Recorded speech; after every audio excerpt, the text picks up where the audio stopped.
Yeah. you know. And it was hard because I honestly thought I was going to get more support. But in all honest truth, the negativity fueled my fire. Like, I remember when I was pregnant with my son, someone said to me, "You're going to have to close your business now." I went to go share the good news that I was pregnant. And they were like, "You're going to have to close your business now." And I was like, "What? What does that have to do with anything?" And they're like, "Everybody thinks they can do. Like, it's hard. Like, you're not going to be able to do it both." I worked all the way through my pregnancy, stopped working 2 weeks before I gave birth, and went back to work 5 days after I gave birth. I'm the only employee in my shop. I now have a young lady that works with me, but at the time I was the only employee. And just knowing that people wanted me to fail,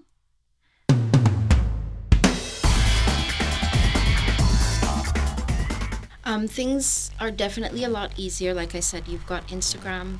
I mean, like, as long as what I would say to anybody trying to start up, even if you think it's a bad hairstyle, post it. And then somebody's going to tell you that it's bad, and you're going to know you need to work on something. Don't hold your work back. At this stage, I don't post half as much as I should because it's a lot of work keeping up with Instagram. But like, when you're getting started, like, put everything you can out and be willing to take criticism, because no one's perfect, Right. but you can get better.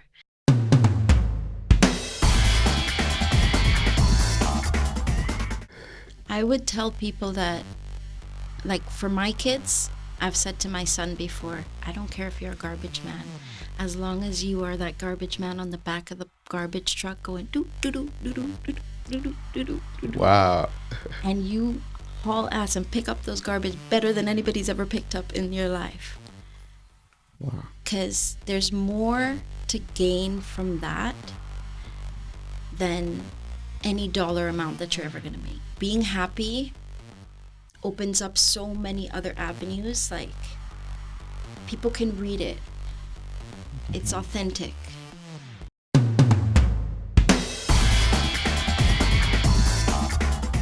Yeah, Natasha, you are a businesswoman, Yes. and you've been doing it for so many, years, and we expect really to learn from you. So, yes or no, the Canadian system was never built for immigrants, especially black people, that they find it hard. Some of them don't even understand how to manage it because it's really complicated for them. Yes or no? Yeah. To a certain point, yes. It's complicated because where we come from, things are so different. It's vastly different. It's not even like a little bit different. Like, when I speak of my childhood experience, people look here like, "You did what? You used to do what?" Yeah.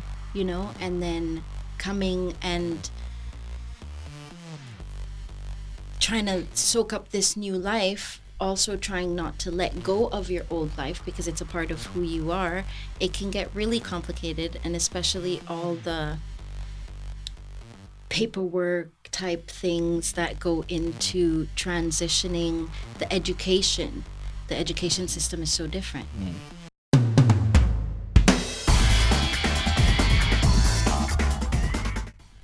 I love challenging myself at work. I love learning new things, but like, even more, I love meeting all the different people that I meet. You can meet so many people, like the stories I've heard in my life. I've met someone who survived, who is still alive and was a slave while they abolished slavery. I got to hear her whole life story. Wow. I've met, like, one of my clients just won gold at the Olympics. Like, I met her when she was 13 and I said, "What do you want to do with your life?" And she said, "I want to go to the Olympics." And then I watched her work her behind off and she just won gold.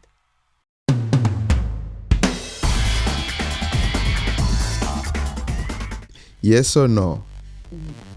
Most men who ended up cheating, it came from frustration. No. All right. Can you explain that? I mean, I can't speak for men because I'm kind of a little lady over here. But I don't think I don't think that anyone cheats from. Oh, I guess there's people who do cheat from frustration, but I think like in life you have choices. Yeah. And you can give a million reasons. Lack of respect, lack of a chase. There's a million.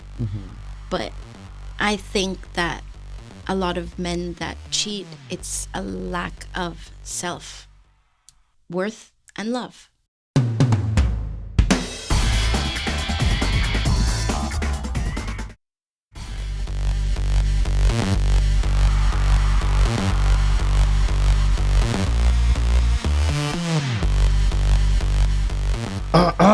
Welcome, Afro Diaspora Nation, to another sensational episode.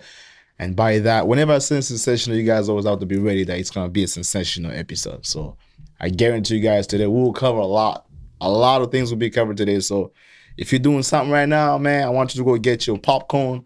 You know what I'm saying? Get the coffee beside you if you drink coffee. Anything. Get a water. Anything. Because you'll need to be cooled down. It's going to be a great show. Let me introduce you guys to the show, man. I'm your host, Baraka. Welcome to the Afro Diaspora Podcast. On my right side, we got Major Mugisho. Yeah, my guy, the one and only. You know what I'm saying? Power in There's not any better introduction that I was gonna give you. Respect on that. Thanks, man. How you doing, man? I'm doing good, man. You happy? It's been a long week, but we're pulling. It's really good. Yeah, it's been a long week. Welcome to the month of October, ladies and gentlemen. I know it's going to be a lot of flu season, so get ready. I already got mine a couple days ago, so I suffered that for a bit there. Yeah, I was out there, you know. So stay safe, everybody, you know. But welcome to the month of October.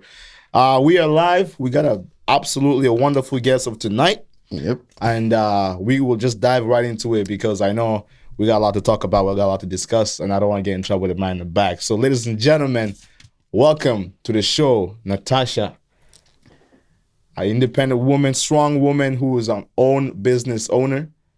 Just a very hardworking lady, and she will educate today about the business side, also just her life and how it got to that point of her starting that career, taking that path of career. Because I know a lot of people out there have a vision of starting their own businesses, and today's a day for you all to learn something about this. So, Natasha, welcome to the show. Thank you. You're looking lovely.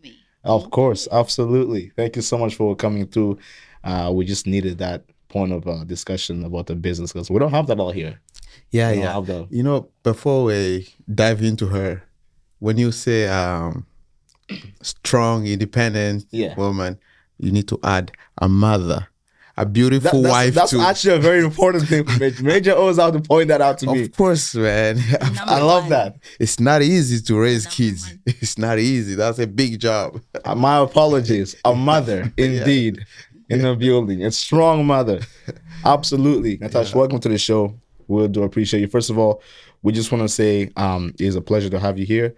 But for this the tradition for this show, we always want to get to know our guests, where they're from, where they were born, and just introduce yourself to us a little bit. Let's get to know Natasha a little bit. Okay, so I was born on the beautiful island of St. Vincent. Okay. I came here when I was 9 years old. I came in the end of grade 6, going into grade 7. I think I came in 95. Wow. So I've been here for a while. Yeah. I was 9 then, I'm 41 now. Wow. I left my mom behind and I came to live with my dad and brothers and sisters. And it was a crazy journey adjusting to life as a 9-year-old, leaving your mom behind. That guidance that you need from a woman, I didn't really have that. And my dad didn't play the role of a dad. So I think I grew up very fast, but I'm grateful for that journey because it made me who I am today, made me able to handle things that I handle. Wow. I moved out when I was 17 And I've been on my own since. Never had any roommates, like just always done it on my own. Had to learn very early, as all my friends were living at home, how to balance a checkbook and all the things you wish they taught you in school, but they don't. And life doesn't really give you a chance to mess up once you're into it. So growing up fast was a blessing and a curse. But I think the thing that I have to thank in my life is hairdressing. I've always done hair. My older sister actually does hair, and she's really good at it. And I used to watch her, and she was able to make money, and we didn't have very much. And she was able to make money and buy herself things. And so I started practicing on dolls. And then I started going to my neighbor's house and babysitting their kids for free so I can practice on their hair. Wow. You worked in every way possible. I was determined. Like once I like something, I don't want to just do it. I want to like be amazing at it. Yeah. And so like the girls had non-textured hair and I wanted to learn other hair. So that's why I started practicing on my brother so I could learn our hair. And then I would go to school and everyone knew I had this talent for braiding. And I would go to school and people would ask me like, can you just do 2 braids on the side? But everyone also knew that I never had lunch and I was always like eating from everybody. And so one day there were 2 people that wanted to get their hair done at the same time. And so one of them was like, I'll buy you lunch if you do my hair. And I was like, so I can feed myself from this? Wow. And I started doing hair every break and lunchtime. And I would sit by my locker and whoever brought the best food, they got their hair done. Actually, in my yearbook where they put what you're most likely to be seen doing, I was most likely to be seen sitting at my locker doing someone's hair. Right. And it transferred to, I remember bell bottoms became like a huge thing where everybody had them, but I used to get a lot of hand-me-down clothes and I never got anything like nice like that. So I was like, you know what? I don't want lunch anymore. I want bell bottoms. So I started saying like $2 or $4 for whatever I'm doing. And then I saved that money in my locker and I bought my first pair of bell bottoms. And I was like, I can keep feeding myself from this. If I just keep getting better and I just keep learning, you know? Yeah. And I'm very grateful, very, very grateful, because before that, I don't think I saw, so I'm not diagnosed, but I do believe I have ADHD. So I was never the person that was like book smart and loved school and did great in school. So I always felt like something was wrong with me, you know? And so having something that everybody's coming to me for was like, it was powerful. When you don't feel that from yourself and everybody's coming to you wanting this thing from you, I just wanted to be really like, do it as best as I could and own that power and take it as far as I could. And I'm really, really proud of myself because I didn't have a lot of support. Like I said, I have people that did hair, but no one taught me. I taught myself everything that I know. Wow. Everything. Anything I wanted to know, I would practice it. I never asked anyone for anything. I just put everything I had into it.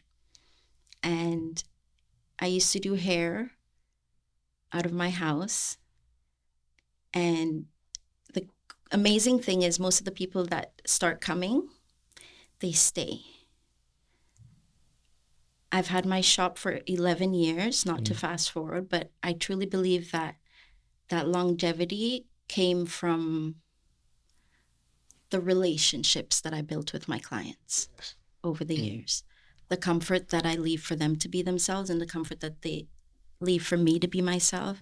So when we meet, like, you know, they say authenticity is the most readable emotion that you put off. I feel like when people leave their appointment, they leave feeling comfortable and safe, and it makes them want to come back. And I got the shop when I was 30. I used to rent a chair out of a barber shop, and a lot of the ladies that would come would be upset because in a barber shop there's a lot of men, young men, attractive men, all different types of men getting their hair done, and no one wants to be taking down their weave looking all busted, like, Wow. while there's a bunch of guys just getting cleaned up and shaved. And I realized that was like, I needed to move. I needed to get out and get my own space. I was extremely afraid. Imagine. It was so scary. I was 30. It was my 30th birthday gift to myself. And I credit my husband because he made me feel comfortable enough with myself. Like, he just kept telling me that I can do it. Oh, I also credit this beautiful soul, someone that I went to school with at the second school that I went to. She was such an amazing mentor to me. I remember when I first walked in to her school, I was driving by and it said part-time school.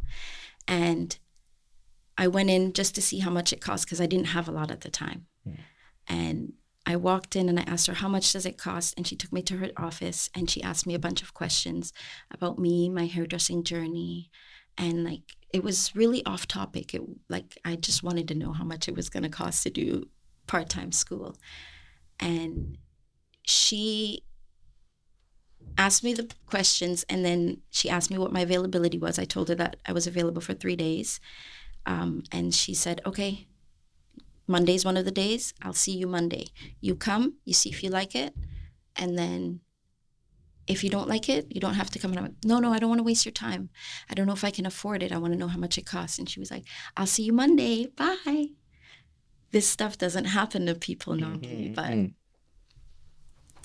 I went off and I was like, what do I have to lose, right? I went back to the school. I had already graduated from the first school that I went to, but I just wasn't confident in my skills, and I wanted to be better. Like I said, I want to do things to the best of my ability.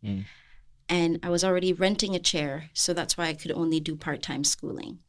So I went back the Monday, and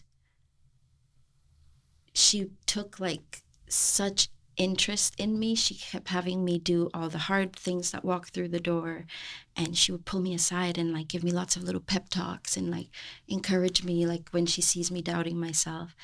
And then at the end of the day, I was like, I'm just wondering, like, do you have the numbers on what it would cost for part-time school? She's like, you said you were available for 3 days. I'll see you tomorrow. Bye. And she walked off.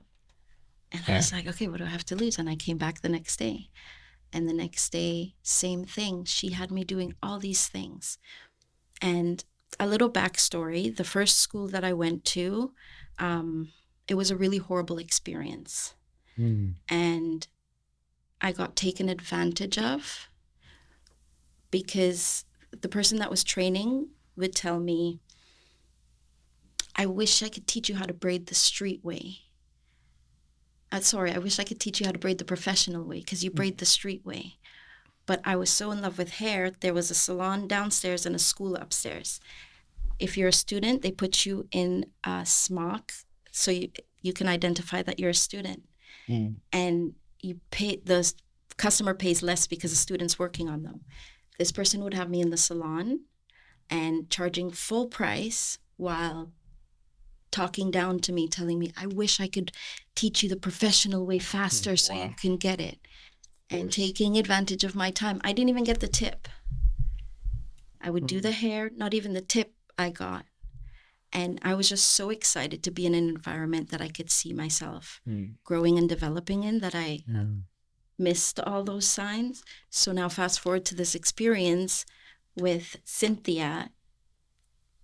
She just kept going with me until the third day. And one day, on the third day, I went into her office and I closed the door behind her and I was like, why are you doing this? Like, why are you, like, I don't understand. And she said, have I ever told you that I used to head the Vidal Sassoon hairdressing team? And I was like, no, that's major. And she was like, I teach a lot of people hair. And I've trained a lot and I've gone to a lot of different places to learn. And most of the people that I teach hair, they wanted to learn so they could do their own hair. She's like, you remind me of myself. I love hair and I want to help people with hair. And she looked at me and she was the first person to make me believe it. And she was like, you're going to have a salon one day. Wow. Wow. I mean, just you guys know exactly what this is because Natasha, I feel like you were the perfect example of, you know, a strong Black woman who came from nothing, you know, working absolutely and going through everything to be where you are today. Because it's one thing starting a business here, but it's another thing starting a business when you have completely nothing. You know, coming from what struck me the most is when you came out here at the age of 9, and I came out here at the age of 9, but you're obviously way back. The fact that, and it was the most hardest times out there. Even making it as a hairdresser, like the girls now, I'm so happy for them. It's so easy. You open an Instagram page and post your work. There was no Instagram. Nothing at all. I built this brick by brick. Like, it was do a good job the way I saw it. It's not about getting somebody to come in once. How do I keep them coming back? Right. Like, I remember when I used to have like 2 clients and I was like, if only I just get 2 more, I'll be living such a great life. Wow. Did you? I know this is what you wanted though. Yeah, man. So you had a big smile on your face from the start of the show because you saw the spark. you saw how dedicated Natasha is. I think just the intro kind of finishes the entire show. The entire show. We gotta wrap it up right here. You gotta wrap it up. That's beautiful. I'm really surprised to see, first of all, an immigrant, you know, coming from out. You come here. I assume by then your English accent was completely different. Oh my God, so different. You know, and that can be a frustration for a 9 years old. 9 years old. Oh yeah. How am I going to mingle into the society if my English is not working? Yeah. That's one thing. Secondly, a woman, you know, most people think, you know, women lives in time. Right. You know, they start this now. Tomorrow they think about marriage, having kid, and then everything else boom. You know, I'm thrilled to hear that you're still pushing and you're still doing it. You know? I'm like, and then again, self-taught. You know, I've been learning piano too by myself, and I know how hard it is when you teach yourself something. Yeah. Wow. It's really hard. Many people who started learning by themselves, they quit. 100%. At some point, they just like, that's the key word I wanted to say. The quitting part is just what is most impressive. Yeah, because they'll be like, okay, this is going to take me 5 years, you know, can't do this. So I'm thrilled to know, how did you keep up? You know, what was the motivation behind you saying, okay, I'm doing hair, but because it didn't take you 1 year, right? No. It took you almost your entire life. Yeah. Passion. My answer to that is passion. I always say you can teach someone skills, but you can't teach them passion. And that's the next thing that my teacher said to me. She was like, you know, you love this. You're going to help people. Like, you don't just love this, you love people. And you're in the right industry for people. And I love what I do. I feel so blessed every single day to go to work. I never check the time. I'm never like, oh my God, it's only 5 o'clock or it's only 3. I don't realize the time half of the time. And I think if I could tell anybody any life advice, find something you love. And you'll never work a day in your life. It's the truth. Like, I love what I do. I'm on my way to work. I'm like, do, do, do, do, do. Some music. No, every day. And I'm the person that, like, if you actually pull up beside me, you're going to think I'm a weirdo because I'm actually singing and I'm actually doing the whole, like, Yeah. I love going to work. I never feel like it's too much. I love challenging myself at work. I love learning new things. But, like, even more, I love meeting all the different people that I meet. You can meet so many people, like the stories I've heard in my life. I've met someone who survived, who is still alive and was a slave while they abolished slavery. I got to hear her whole life story. Wow. You know, I've met, like, one of my clients just won gold at the Olympics. Like, I met her when she was 13 and I said, what do you want to do with your life? And she said, I want to go to the Olympics. And then I watched her work her behind off and she just won gold. Like, We got to search that person now. We got to make sure Cameron the show is Rogers. here. Cameron Rogers. Shout out though. Shout out. Wow. Rogers. Wow. That's She did unbelievable. it, you know? Wow. And, like, from not only that, like, I know so many young men that have come to my shop and they have a certain attitude that they get judged outside, and I try to keep a safe space in my shop where everybody can be themselves, whether you understand or like it or not. I've been told I'm too nice, but, like, there are things about me that somebody might not like, but I love when people leave the space for me to be me. Wow. So I try to do the same for other people. I have people that come by my shop, even when they're not getting their hair done, come and bring me lunch. Come in, nice. like, it's been a journey, but all of it's worth it. Like, if you love something, you put more into it. Like, I've hired people before who doesn't love hairdressing, and you can teach them all you want, but they're never going to take that extra 2 minutes to clean it up when they're done. You know, if they're not getting paid for it. And that's what I feel like makes people come back. It's that little extra mile that you're willing to go. But I'm not willing to go that mile for people. I do it for me because I love, like, I don't want you to walk out feeling like I love my hair and then I'm sitting there like, I could have done a better job. Like, I want to have my clients leave and I'm like, I did that. Wow. You know, it's crazy because It is. most of the time, people usually hear the word "work hard, don't give up." It will come to you. So it becomes like it becomes like a cliche now. It becomes like something too people are used to. Like, so of course they're gonna say that. Yeah. But I want to just say shout out to Natasha, and she absolutely is a perfect example. She is for of sure. Once you work hard, especially on something that you really do love. I know there's struggles that went behind that, which will be my next question for you. But when you don't give up and when you keep pushing forward for your dreams, things do happen. And you guys literally are witnessing today how everything she's been through, and things definitely did happen for her. And I want to give you flowers. Absolutely proud. And a lot of Black women out there are a lot of mothers out there are very, very proud just seeing you being so successful in everything. I'm so pushing so hard. So I wanted to just know, because I know people face through a lot of stuff during this journey. What are the most challenging things you think was for you when you started opening the business at first that you went through? I feel like within our community, sometimes we can have that crabs in a bucket mentality where the people that have made it don't like to add too many other people on the list that have made it to do certain things. And I thought when I opened my shop, being 30, I think that's pretty young to have a business. I thought that the people that were older that I looked up to, that I showed a lot of respect to, that were doing it, were going to show more support. And it wasn't like that at all. It was I was told I couldn't do it.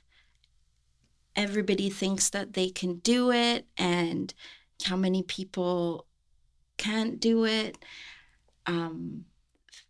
there were the people that I know I couldn't tell. So I didn't tell a lot of people when I first opened the shop. Right. I just kind of opened it, which puts your business at risk because you're not advertising it. But that's how much negativity I felt from the community. Right. I seen one gentleman that I know who's in the same industry as me across the street against a bush, trying to camouflage with the bush, checking out the shop rather than coming across and just saying congratulations. Wow.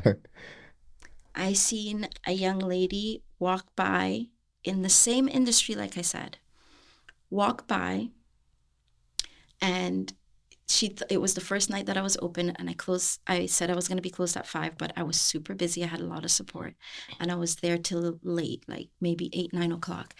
And I seen a young lady and their partner walk by, and they're looking, and there was no other businesses but me on the block. It was empty. And you see they're looking for something, and I was like, they didn't even like say congratulations in any way.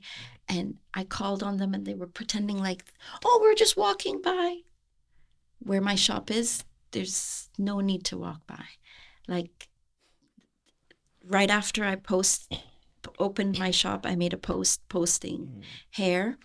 And that same young lady's partner who was walking by commented on my post, tagged a link to this young lady, because she also does hair, and was like, oh, if you like this hairstyle, check this lady out. Wow. I thought this only exists nowadays. What's happening here? I thought it only exists nowadays because people do face this a lot nowadays here, where there's always people who want to put you down. Yeah. You know. And it was hard because I honestly thought I was going to get more support. But in all honest truth, the negativity fueled my fire. Like, I remember when I was pregnant with my son, someone said to me, you're going to have to close your business now. I went to go share the good news that I was pregnant. And they were like, you're going to have to close your business now. And I was like, what? What does that have to do with anything? And they're like, everybody thinks they can do. Like, it's hard. Like, you're not going to be able to do it both. I worked all the way through my pregnancy, stopped working 2 weeks before I gave birth, and went back to work 5 days after I gave birth. I'm the only employee in my shop. I now have a young lady that works with me, but at the time I was the only employee. Wow. And just knowing that people wanted me to fail, that was like oil. It wasn't an option, you know? Wow. I went back to work 5 days after giving birth. I set up a little section in my shop where my mother-in-law would come with my son if I needed to breastfeed. If you don't understand this, it's not the space for you, was the way I handled it. You know, if this is my life. If you want to be a part of it, I'll take care of you. You come along on this journey with me, I promise you, you will never be disappointed with your hair. And if you are, because I am a human being, you can come to me, talk to me, and I will work to help make it better, because I do understand that mistakes are made. And I'm very blessed that I never had to close. I never had to. It's all worked out. Very, very, very blessed. Wow. I'm gonna slide to you real quick here. Yeah, because I know you're speechless. I am about that, speechless, for sure. especially regarding the same. You were as well started something for yourself, and you can relate to what she. I am. I even had a lot of friends who started with me, but they quit. They don't do it anymore. I want to know. Part of the thing that makes more people to quit their passion is when they see it doesn't bring money. You know, there's no money coming, and then you're doing other jobs. You feel like, okay, maybe this is where I should be. You start getting confused and stuff like that. I want to know, because I'm still surprised. How did you? I know one thing I know is you could be good with making, hair and everything, but the business side of the things, that's a dark place to understand. You can be good at doing it, but it's a completely different world. Business now, maintaining the business, managing the business, being able to pay bills every time, and running all this paperwork and stuff like that. How did you come to get to that point where you understand this too? I always say I'm not a business person, I'm a people person. All right. I suck at business. But hey, I'll take people person more than the business any day because that relates to me right here. I'm good with people, and I think that I have, even though I spoke about the hate or like Yeah. things that I felt from other people, that's the negative side.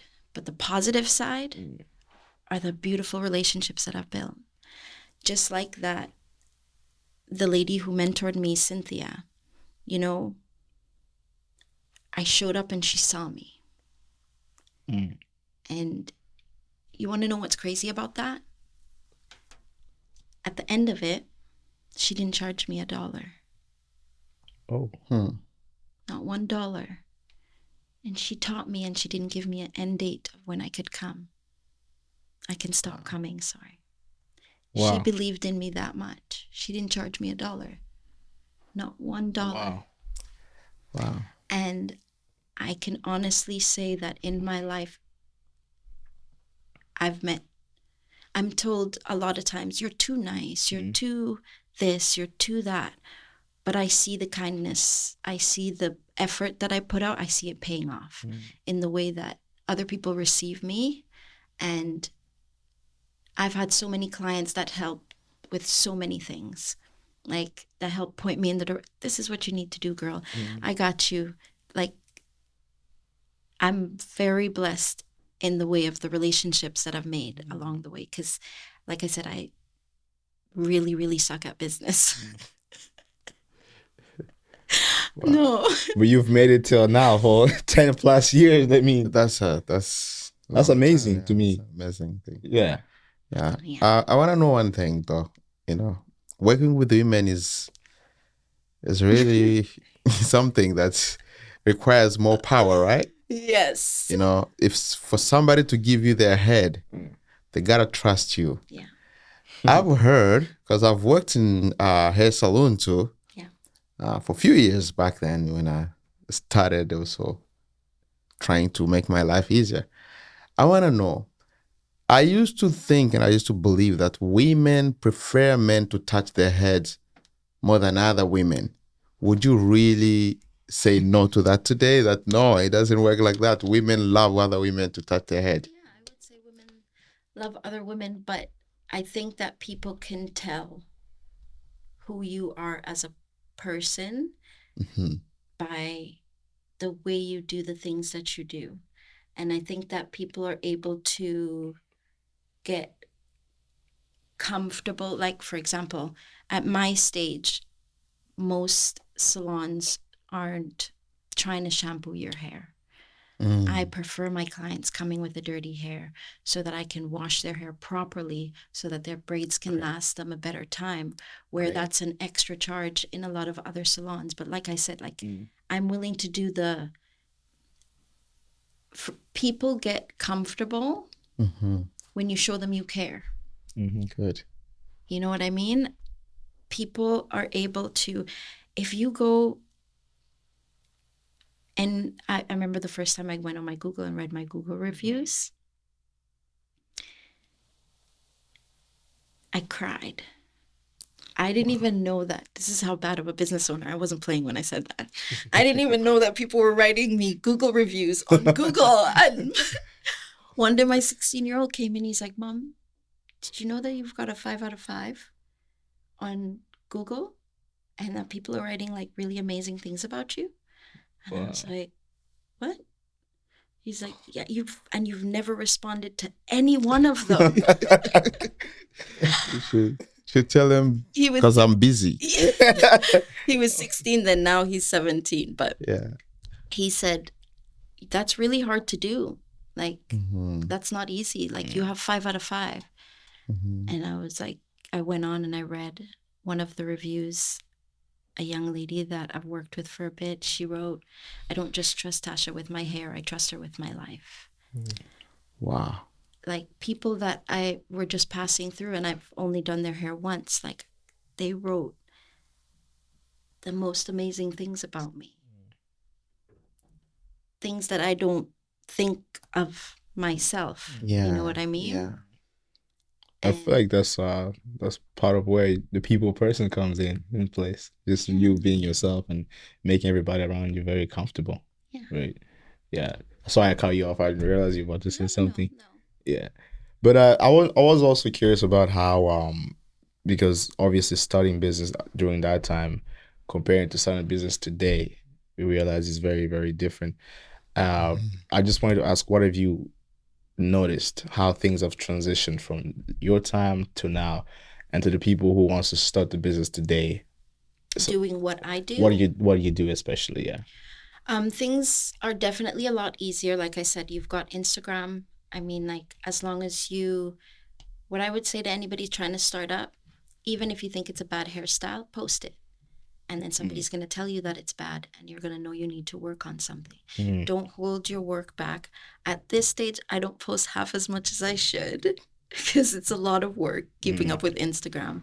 But like, when you're getting started, like, put everything you can out and be willing to take criticism, because no one's perfect. Right. But you can get better.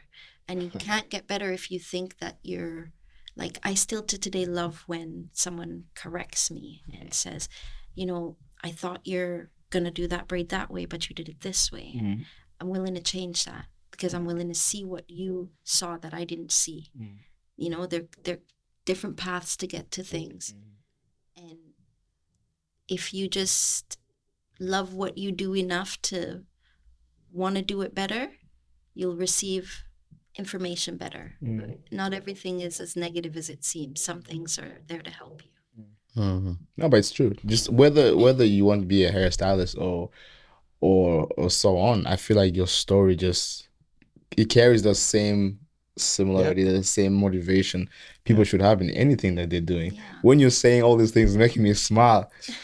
I don't know if the guy in the back catching all these moments, but it's making me smile because those are the things that personally I struggle with as most too. Is there's times that you can come up in life where you just want to give up, and then you remember, man, I love this thing. Yeah. I really, really do love this thing, and I could give whatever it takes to make it work. But if you give up, you're going to have to start at the bottom with the next new thing where you were already on a course with this. There you go. There's a hump you have to get over. You don't know. The unknown is the scariest thing. Exactly. And the thing is, you don't know how long it's going to take you to get over that hump. It could be a day. Yeah. It could be a day, and then you gave up. Yes, it could also be a year. But you're not just learning that one skill within that year. You know how many different things you're learning as you're failing? Like, it's easy to give up. Wow. Very. Wow. Yeah. It takes, like, I seen this video that Will Smith had made, and when he turned 50, I think it was, or 60, he jumped out of a plane, and he said he was so scared. And right before he jumped, the guy said, I'm going to count to 3, and then I'm going to push you because most people are scared. And so the guy started counting, and on 2, the guy pushed him. And he said to the guy later, like, why did you push me on 2? You said you're going to go on 3. And he's like, most people chicken out by 3. And so I'm giving you the chance to get it done. And he's like, I'm so happy he did, because on the other side of fear are some of the most beautiful experiences that you'll ever have in your life. But you just have to get on the other side of that fear. You're never going to have the experience if you only hold on to the fear. And failure to succeed, everybody being scared to fail, everybody just wants the success of things, but like, there's so much in the failure. Like, do you know how many times I've done someone's hair and they didn't like it and I redid it? Wow. It never turned into a big deal. There never needed to be a bad negative review, because I accept that I'm an imperfect person. I know the difference between... Amazing. There's a difference between somebody wanting to take advantage of you. Like, I know how to say no. The work was put into that. But there's something to learn from failing that you stop yourself from doing when you quit. she's not only a hairstylist, but she's also motivated. I can tell you guys for real, because she's hitting them key points right now. So she's touching exactly what people, because it's just very true, especially when you hit those hard times. You know, you have to remember why you're doing this in the first place. You know, I was closed in the pandemic for 3 months. Exactly. That's what was my questions on being there during the pandemic, because we know a lot of businesses just dropped. Afraid. I was so afraid. Yeah. Like, while everyone is like, oh, this is some time off, and we get to do this and we get to do that, I was so afraid. I was so afraid. You were out of fashion, right? Nobody could do their hair. But the thing is, during that time, how was the client's situation started getting difficult to the point you had to close? Because we know that the rules was insane. Mm-hmm. Everything was insane. Did you have a chance to fight against it, to just go buy anything or not? No. And the government said they put things in place to help small businesses. There wasn't. What they give was your landlord could decide to make the decision to waive a part of your rent. And who's choosing to take less money? That's why so many businesses close, right? And my landlord was not playing nice at all. And I questioned every day if I was going to be able to open again. And I remember how I knew I was going to be able to open. I had multiple clients call me. And I remember the first one. And she said, how are you doing? I hope you know that you're a part of my village, and I want to know how you're doing. And I was like, it's scary, and I'm worried. And she said, do you need me to pay for my hair for the next few months? I'll do anything to keep you open. Wow. Like I said, the village around me is my... everything. Yeah. Pretty much. Yeah. Yeah. And multiple people made that offer. Multiple people made that call, checking on me, asking me how my business was. And like that helped to relieve some of the fear, because the biggest fear is, what was I going to be going back to? But just knowing that there was something to go back to kept the fight alive. That's unbelievable. Yeah. That's unbelievable. Natasha, when many parents wishes the future for their kids, I think hair is something that they never think of. No.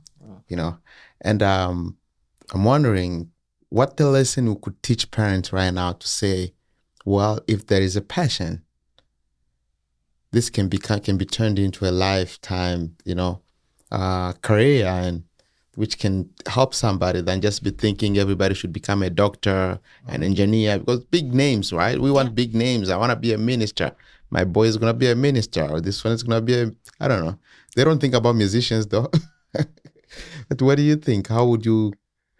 I would tell people that, like, for my kids, I've said to my son before, I don't care if you're a garbage man, as long as you are that garbage man on the back of the garbage truck going doo doo doo doo doo doo doo doo doo doo. Wow. And you haul ass and pick up those garbage better than anybody's ever picked up in your life. Wow. Because there's more to gain from that than any dollar amount that you're ever going to make. Being happy opens up so many other avenues. Like, people can read it. It's authentic. If you're doing what you love, people can see. If you think of any genre of anything, like, it's the people you draw to in music are the people that are like doing it from a place of love. You can tell the ones that like they want to make some money. You know what I mean? But like, you can tell the ones that like it just vibrates out of them. It's just what they love doing. And I think that, like I said earlier, passion can open doors that dollars sometimes could take longer to open. That's a deep one right there too. You just can't stop it takes longer to make that money, to set yourself up. But like, when when you love doing something, you do it so much that there's no way you can't find the way to make it work, because you're always consumed with it. You're always, you know what I mean? Like you go for it. Wow. Now, Major, I know you wanted to dive into a different aspect of the conversation here, but I wanted to add one last question regarding the business. Just, we know the salon, barbershops are the place where people come along. They don't only get their hair done, get everything done, but they also have a good conversation. People, you can, get people together. I just wanted to ask, how have you found that? And how is it so easy people to go on barbershops or hair salons, and just why is it so easy for them to just open up? Because I realize people do open up, they have any kind of discussion in those. What makes it that kind of zone, that spot, you think? I think that there's something to seeing the same person. Like, for example, most men that get their hair cut, it's like once a week or even every 2 weeks. Like, outside of the people at your work, which the people at your work you end up getting really close to, and you tell them a lot of things too. We lack a lot of connection, human connection. And I feel like when you're there, someone's touching your hair, like it can get pretty personal, whether you like it or not. Shampooing someone's hair, being over them, like, sharing your breath, you're like, you get... you get all into all that. You're sharing more than what you really want to. It's either you're going to sit there uncomfortable, like... So you build that without actually wanting to build, but you build it regardless. Yeah. The conversation helps to take away some of the tension from how close you're really being. Right. Like a guy touching another guy's head can sometimes be uncomfortable for some people. Right. But what's going to make that person comfortable and relax if they're uncomfortable, or even just a bigger, taller person and you're just a little person is the way that they're making you feel. And one way to control that is with conversation. Right. The more you open up to someone, the more comfortable they feel. Yeah. And the more conversation can make you be vulnerable and they're already feeling vulnerable, like they're down there like... Exactly. Exactly. So I think it's easy for people to open up in spaces like that because you end up seeing them more than most people that you run into. And what else are you going to be doing? I guess people really closer to you. You mentioned that's a really good point, because my sister is, she goes to one salon when she goes to, and she actually became friend with that person who does her hair. And today they just best friends. I don't know how it happened, but it just happened. So I really do feel like that I was telling him that I just came back from Toronto. I went to a wedding from a young lady that I've been doing her hair since she was a little girl. And we always said that I would do her hair. I flew out and it was the most beautiful experience. Like I got to be the last person with her as she got dressed and walk her out to her mom, because we've built, like, she's like a daughter to me. And even her mom said to me, like, her second mom is here. Like, like, that's amazing. It was such a beautiful experience. But that's a part of how comfortable you get with people. Like, she's my therapist, but I'm also her therapist. And you just go through so much with them. And I think that hair's one of those things that it really makes or breaks how you feel. Like if you think, and it doesn't matter what hair. It could be the hair under your armpits, the hair on that chinny chin chin, or the hair on your head. If you're not feeling it, you could put on the flyest outfit you want. Wow. And you're not feeling good. Am I wrong? No, you're right. I 100% agree with that one. So if you make someone feel good about their hair, that one thing that they come and put in your control and you actually make them feel good about their hair, they're going to drop their guard. That same young lady that I went to the wedding, literally the first day I met her, she was introverted. She literally was clenching her purse looking at me because I'm so bubbly and so I'm nervous now, so I'm not as bubbly, but I'm so like talkative with my clients. I'm a nonstop talker. I'm very open and I'm always talking. And I remember she looked at me kind of sideways, like, and she said it to me like a couple sessions later. She was like, I remember I was like, who is this bubbly person that does not match my energy at all? And how are we going to get along? And then she's like, and then I just love you. No, it's 100% true. And I'm a big hair person, you know, so I know how much hair can change the look of your face, you know. Yes. So when you get that smoothness touch, it's everything. It's Changes everything. You know, so I'm definitely probably I'm gonna be one of the clients out there very soon. Wow. Anybody watching, make sure y'all know. The address will be there soon, so you guys stay tuned. Major, we're gonna dive to we're gonna go into the part 2. The part 2 of the conversation. I think the part 2 is gonna be beautiful for the people who are watching. Right. And I'm gonna start it like this. Natasha, do you really think you're 41? Yeah. When did you decide to change your age? Oh, I really am 41, and trust me, my back sometimes reminds me. We should let the people guess that first. I did guess 16. He guessed 27. We all were wrong. I'll take it. No, wow. you must take care of yourself very well, and we know that. Yeah, I that part. We gotta let people know out there. But I try, like, exercising is a part of how I help my mental health. Mm-hmm. I realized a long time ago that, especially with the work that I do, things started hurting, would feel different things. And especially in the pandemic, I was eating. It was 8 o'clock every hour. That was the period of eating. No judge on now.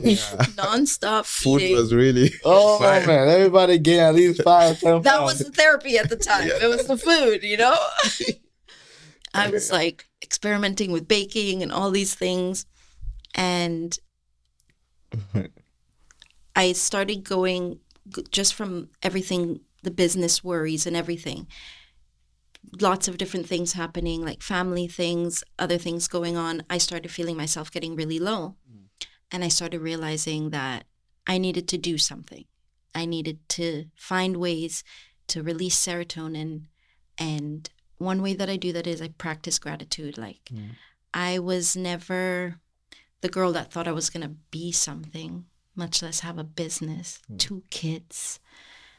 Yeah, I wouldn't say it's little at all. And obviously you're an inspiration to a lot of young women out there who are trying to be like go the path that you've gone through. I know people who definitely.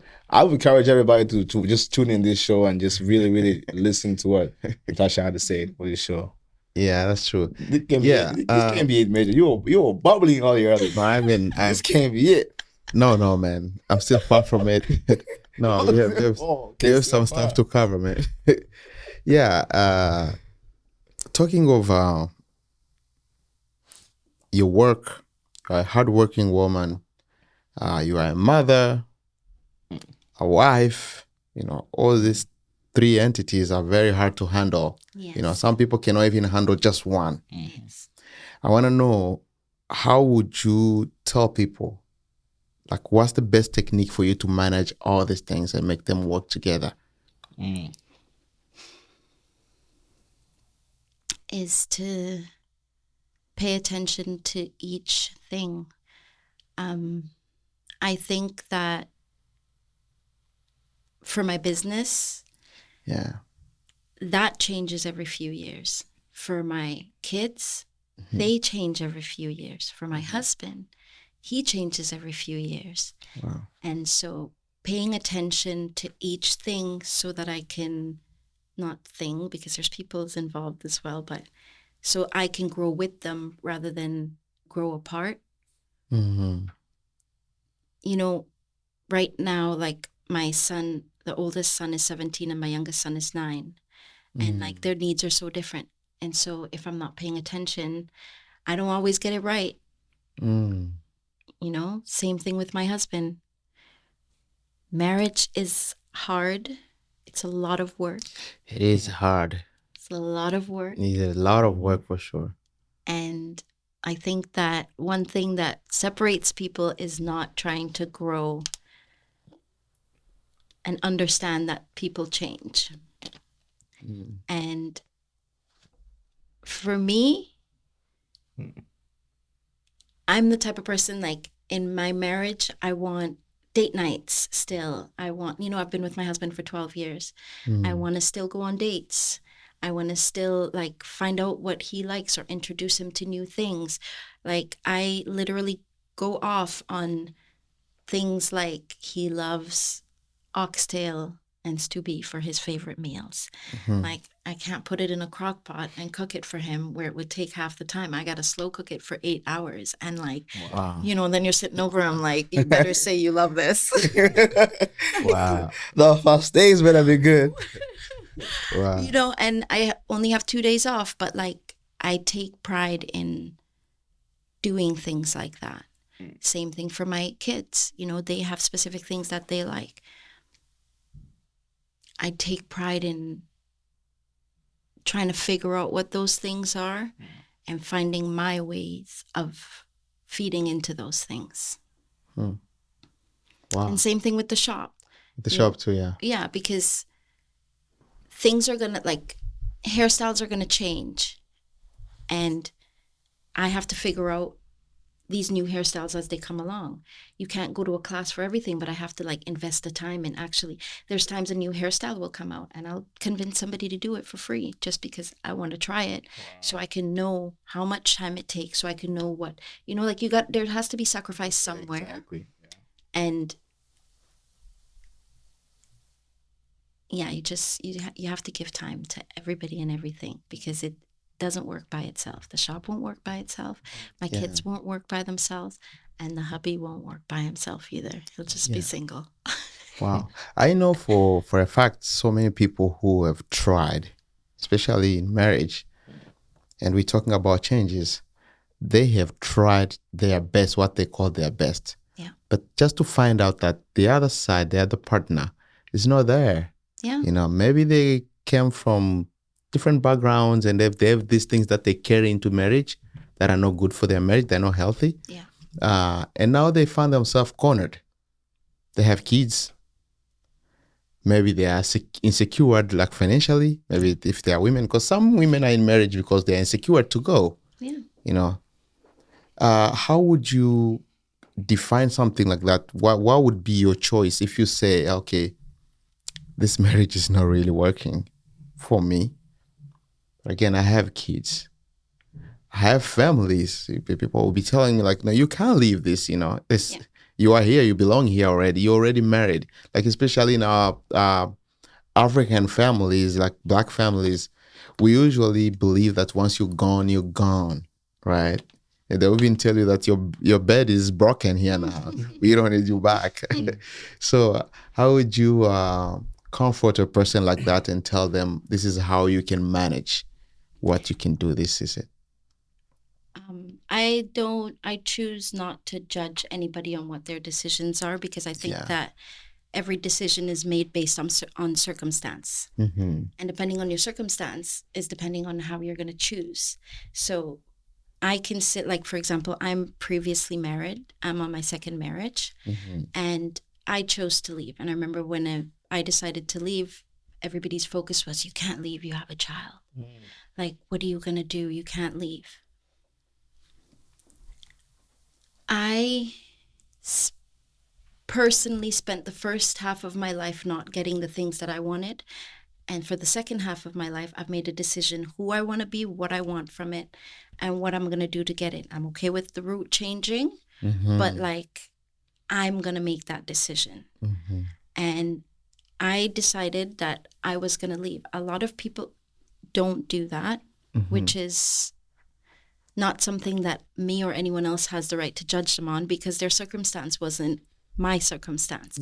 Like, I know, for example, a marriage that, the lady stayed and she was not in the best circumstances, but now, for years, but now this person sees her and, like, everything's changed. Where if she had quit like I quit, she wouldn't get there. So there's no one answer. I feel like that's right. It's all based on your circumstance. And I think my advice to anybody is just, you have to decide what you want for yourself. You have to decide what you want for your life, because everybody can tell you all the reasons to leave or all the reasons to go, but you know what you want for yourself. And if you don't make a decision what you want, you can't choose a path to go get it on. So first comes the decision of, what do you want? What are your standards in life? What are you willing to put up with? Are you willing to be that person that takes it and waits and sees if there's changes? Or are you willing to be, are you willing to be single? Or like, there's not one right answer. There's a bunch of different paths that you can go down, but you have to know what you want so you can know which path to choose. That's really beautiful. Because marriage is it's kind of hard for so many people. While for some others, they kind of like adapt. And do you think communication is what helps really like? It's the biggest thing. It's the biggest thing. It's the biggest thing and the hardest. Yeah. I still struggle. Yeah. You'll be talking, somebody's listening. It's a work in progress. But like, what I'm trying to do right now is learn like the whys. Like, I feel like when I was younger, I would focus on like, you did this, where I'm like trying to understand why, because it makes a difference how you receive something if you understand it more. Like, sometimes someone can raise their voice in the middle of conversation, for example, and you could take it so personally and seriously. But like, are they raising their voice because they're mad at you? Or because of something else that happened and something triggered something else? Like, you know what I mean? Understanding why can really help in communication, but I'm no communication expert. That's really unbelievable. Well, actually, good, yeah. That's what I'm saying. Wow. I honestly would say if you didn't have that passion for hair, being a hairstylist, you would definitely be a counselor. You could just like way you calm, you're speaking, and how it's like I think I'm a counselor now. You are. We give the show. We give the people the show 2-in-1, man. If you don't tune in for this one, man, I'm gonna be upset in this show. I'm telling you guys that. Because we gave you guys a part 1 and part 2. So you guys got to understand that part. That's very But that's amazing. That's amazing. My only question in that will be based on when the kids are involved. Let's say, for example, and you go into a separation and possibly get into a second marriage. Yeah. Do you, how do you approach the kids if the kids are, let's say, the age obviously matters at that time, how old the kids are. Yeah. And how do you approach that conversation to them? Is it important to approach them about that conversation Very. as soon as possible? Very. I was watching a dating show, where this girl had a child, and then she told the guy, like, she got to know him, they fell in love, and then she told him after about the child. And then she was so upset that he wasn't like accepting of the fact that she had a child.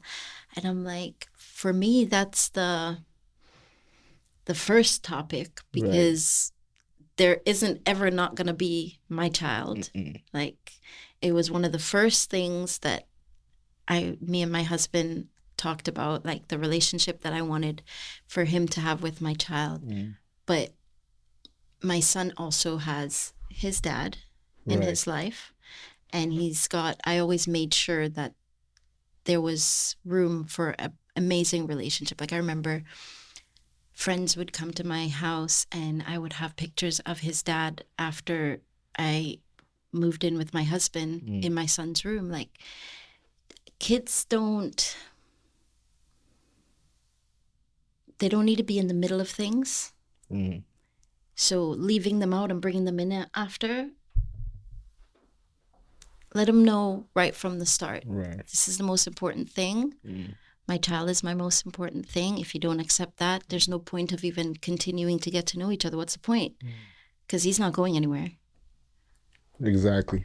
Because some people that I've came across, the with that same situation, they are afraid of how the children will react possibly towards the next situation. So Yeah. that's why they decide not to perhaps tell the kids that. But I know for a fact that's definitely not a good idea. Oh, you mean tell the child, the child, about? Yeah. Well, it goes both ways, I guess. What? No, when I first started dating my husband, I didn't tell my son. Yeah. No, he didn't meet him at first. I had to get to know him first. I thought you meant the opposite way around. No, Well, you I gave had the to get perfect to answer know- for the opposite way, though. You came out clean like that. No, I had to get to know him first, because if you're not who I need you to be for my child, Yeah. I'm not going to introduce you.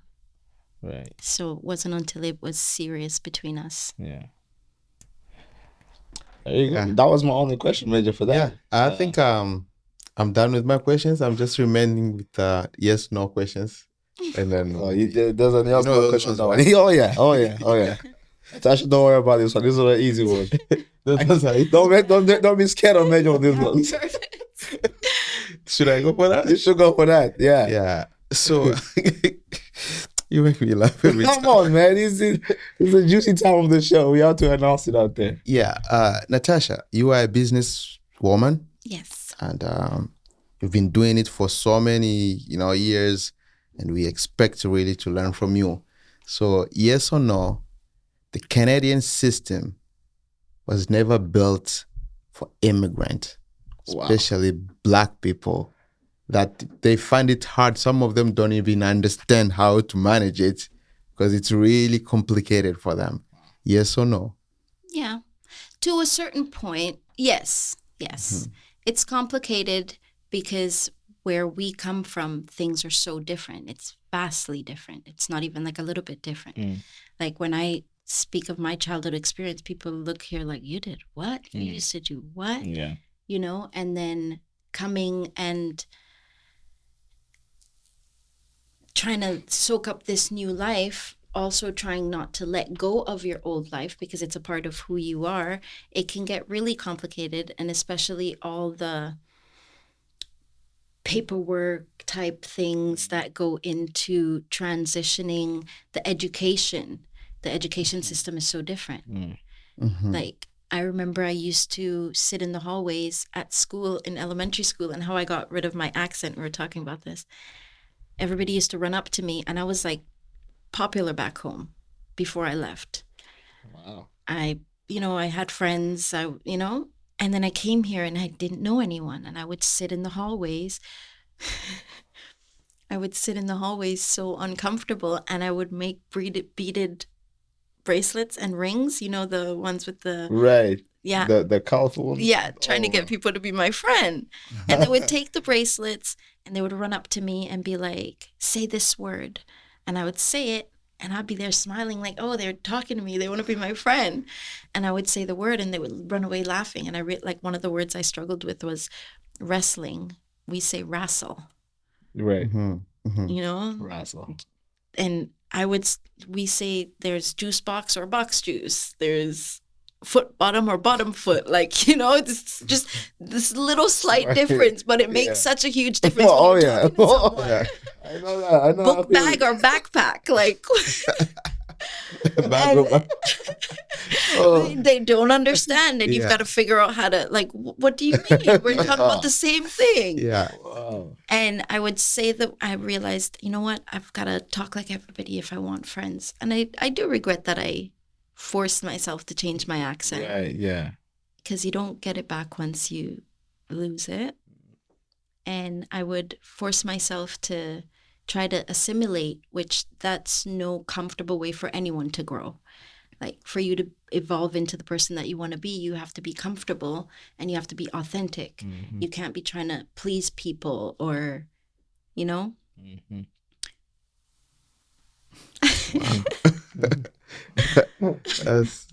When you have Major crossed hands like this, that's how you know you've gotten to Major.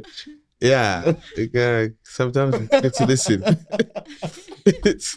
it's good to listen. So Alfred, yeah, so Nation knows about that. They've seen a lot of that move right there. Yeah, that's why you got him like, wow, that's impressive. Good. Yes or no? Mm-hmm. most men who ended up cheating came from frustration. No. All right. Can you explain that? I mean, I can't speak for men because I'm kind of a little lady over here. But I don't think that anyone cheats from. Oh, I guess there's people who do cheat from frustration, but I think like in life you have choices. Yeah. And you can give a million reasons. Lack of respect, lack of a chase. There's a million. But I think that a lot of men that cheat, it's a lack of self-worth and love. Wow. Because when you truly love yourself, you love everything in your world and you value it very highly. And if you value something that matters, you're not going to want to hurt them. You know what I mean? I think that if you want to cheat and you openly communicate that you want to cheat, that's a whole nother world. But like, that's you still holding yourself to your value. You know what I mean? When you go out and you're doing it sneakily and you're like, you know right from wrong. We all do. Wow. And you chose wrong. Wow. It's a choice. It is a choice. Wow. Wow. All right. That's good. Yeah, I wanted to have a follow-up question, but I'm not sure not sure we can dive into that. We're gonna give you guys enough of the Tonight Show. But absolutely. I agree with you on that completely, 100%. Because this is the one of the most difficult situation people go through, in relationships, in marriages, and it can get messy. It can get really messy, and some people, they don't know how to deal with it. So because a lot of people are weak to simple things, like some guys have to have like the nicest ride to be able to pick up a girl because they're weak about something else inside of their personality. Some people, like, they're not good at making choices, like the choice to cheat. It's a weakness. It's a, like, if you pride yourself in being a certain way, you'll make that effort to not be weak. But if you don't have any pride in yourself, it's not going to matter whether you do it or not. It's not going to break anything about you. It's going to break her. Wow. I think I'll dive into it. I think I'll dive into it real quick. Just cause she's bringing me in there, I'm trying to stay away. But Natasha just kept dragging me slowly in there. So let me go this way. If a man cheats, whether it's not in a marriage, obviously the marriage is a lot more complicated in a relationship. But are they, once they cheat that one time, are they trustworthy that they will not do it again? And the woman will make a decision based on that first and never come back from that. I think when people show you who you are, you believe them. You don't need to give them a second chance to explain who they are. Like, why couldn't they explain it the right way the first time? Like, if you really are a stand-up person, what made you make that mistake? And how can you guarantee that that will never happen again? You've already showed that you have no self-control. Like, wow. I think it's so easy for men or women. If you want an open relationship, I tell a lot of guys that sit in my chair the same thing. I've told my brothers, if you want an open relationship, be honest. But just be the best version of you when you show up, so that that person will make the decision whether they accept it or not. If they don't accept it, if they don't want somebody that's going to be with other people, do you want to put yourself through that kind of like there's a lot that comes with the lying and the keeping up with the lying and the, and then the chaos that it brings into your life after when everything gets opened up. Like, just be honest, and you will be shocked how many women will actually be okay with something being open as long as they care about you enough, you know? And then you get to avoid the messiness of things. And if they're not open for it, like, why put yourself through that when somebody else will be? Wow. Man, this is amazing. It's amazing. This was actually a part of a surprise for me. I didn't know I was gonna have this in here like this. You know, I was prepared from a business area, but Nature had a different plan for the show tonight. 2 more, right? Two more we cut it out because someone's getting frustrated back there. We know it. 2 more and I'm done. Yeah. Yes or no? There is never a good relationship between men and women. It always end up into a mess, and therefore, married people should really be careful with all this other relationship. Like that's my friend, you know, it's my close friend. What do you think about that? Yes or no? Sorry, I'm not understanding the question. So are you saying men and women can't be friends? Yes or no? In marriage. A friendship between men and women usually end up into a mess, turned into a mess. And therefore, a married woman or a mother or a married man should really be careful with what they are bringing into their marriage, right? Mm-hmm. Yes or no? Yes. Yeah. I personally, from experiences that I've had,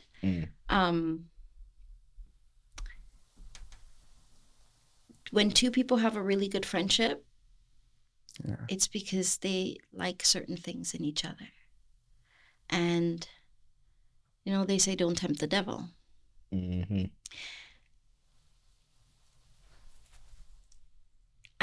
I think that relationships when you're married with people of the opposite sex, you have to be very selective how deep they are allowed to go.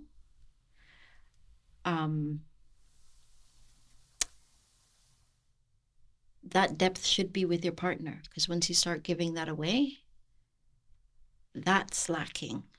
And yeah, you've got this great friend over here, but like you're giving something that you could have been giving to your partner Wow. to someone else. Wow.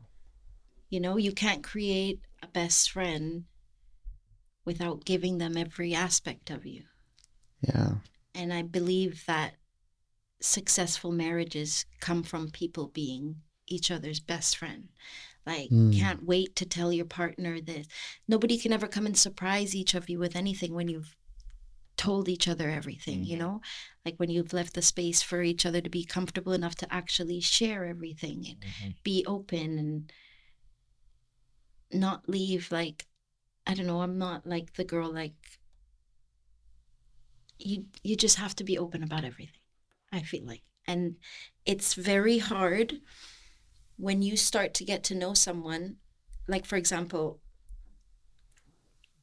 I believe that you can see someone, not be attracted to them, and then you have a conversation with someone or a life experience with someone, and then all of a sudden they're so attractive. You know? So you might not feel like this is just my friend, but the more life that you're spending with this friend, the more you're getting to know them on deeper levels, and the more you're opening up, like you're opening doors that you don't know what's on the other side. You know, you're leaving room for weakness. Wow. You know, because you're not going to be weak with a total stranger. Even if you do find them attractive, it's more easier to control yourself. If a total stranger that's so attractive walks up to you and is hitting on you, like, no. But like when you're so comfortable with somebody and you're already comfortable with them, and that person is seeing you in a different light and that person is acting, you might not even realize that they're acting to get your attention in that way, or you know what I mean? And you're so comfortable with them, you're just Wow. Unbelievable. Then I'll be surprised if some marriage couples are hitting you for some advice, because You were giving a whole different side of you today. Not just a hairstyle. I know women who vow like, no, you can be a friend to a man. You know, it's not a problem. My friend, we've been friends since high school. I do think you can be a friend. You just have to have limits on that friendship. Yeah. You can't have your friendship shaped like a relationship and then. Right. Yeah. I always tell women, if you think he's your friend, tell him how much you love your partner. Yeah. And see what's his reaction. Men are not easy to. Come on, man. We can be your friend for 10 years, but we're just waiting for one moment. And I've experienced that more than once. More than once. And that's why I say I believe, because the people that I experienced it with, I would have never thought liked me. And then they end up like yeah. And men can be tricky. Of course. Yo. Of course. Beyond some stuff. Yo. Hey, cut me out of this one here. They just don't ask me questions. I think there is out of this one, man. I think there is a reason why the devil never went to Adam first. He went to the woman. He didn't go to Adam, because if he went to Adam, oh, I'm telling you, there was gonna be an argument. So 100%. Women should be careful. I think that was my last question. I just wanted to hear about that. Beautiful, man. If you guys have questions, you know who to reach. Yeah. Not only about business, but also about the second part of this conversation that we just had. But just an amazing episode. We are absolutely great, and blessed to have you here, Natasha. Thank you so much for this wonderful talk. Wonderful evening. Course. I know made you kind of push it for a living, but you stood your ground. You wanted you will stand your ground, and you did. That's part of the show. Yeah. But yeah, we just obviously want to give you flowers for all you've been doing, and we just want to say continue doing that. You are inspiring a lot of young ones, inspiring a lot of old ones, inspiring us and teaching us a lot. So thank you so much for us being here, Major. I know you have some few words to say to Natasha for how strong she stood apart. Yeah. You thought you had it though. No, you thought you had it. What I would say is that I wish one day we can all start working together. As a Black community. Yeah. She's doing hair and everything, salon, everything, the shop she has. Yeah. We're doing TV and everything. Yeah. There's always a way we can link up and, put things together and, The man in the back can come up with a camera in the shop. We're doing it right now. Of course, right? It's being open to invite new faces to have sometimes difficult conversations and sharing their stories so that other people can hear, because sharing stories is so helpful. Sometimes one of the best ways to learn isn't just through your personal experience, but through someone else's. And you guys are doing a great job giving platform to people to tell their stories. I like the concept of your show. I love what you guys are doing. Yeah, thank you. Appreciate it. Appreciate it. I am still calling Natasha my little sister. My younger sister, she's in the room right now. I don't know whatever. If you want to stone me, but I believe she's my younger sister. That's lovely. But hey, this is it. But this is one of my favorite part of the show. We will give Natasha a chance to just tell us where they can find your business, where they can get booked. If they do want to have their hair done, also even have just a little chat, about the marriage situation and relationship. Also, if you have any social media, you can throw up there, or anyone that you would like to invite here to come and join us on the next few episodes on. So this part is all yours. Okay. So you can find me at Catalea _hair_ on Instagram. That's my only social media platform, unfortunately. And you can also find me at 3485 Kingsway in Vancouver. That's where I do hair. Come and see me. I promise it'll be a great job. All right. And do you think anyone in mind they can come up with the show here that's related to this conversation we've been having? Both. yes. I do think that I have someone in mind, Emmett. I think that you have lots of stories to tell, and I think that you do such an amazing job at moving forward in life, and that there's a lot to learn from you, and so you would benefit from a conversation with these gentlemen. I love it. Wow. I love it. That's beautiful. Natasha, we really are grateful for you. I do appreciate you. And you know where to reach us out, OC Music on Instagram. All the number will be posted down below. You can call, you can text, and get your chance to be booked up here. We're going to have a conversation as amazing as this one. So Afro Diaspora Nation, you know the drill, man. We're about to sign out, but to end up the show, let me tell y'all, this was a sensational. It was. Absolutely Sure. sensational with the hotness over there. So I'm your host, Baraka, man. On my right side, we got Major Mugisha, the Yes, one and man. only. Yeah. And obviously the most beautiful, hardworking woman, Natasha, in the building. So thank you guys so much for tuning in. We'll see you guys in the next one. Do not forget to subscribe to the channel and share to a friend, to tell a friend to share and share and share. Let's go to family, man. Afro Diaspora Nation, we are out. Thank you for tuning in. Peace out. Peace.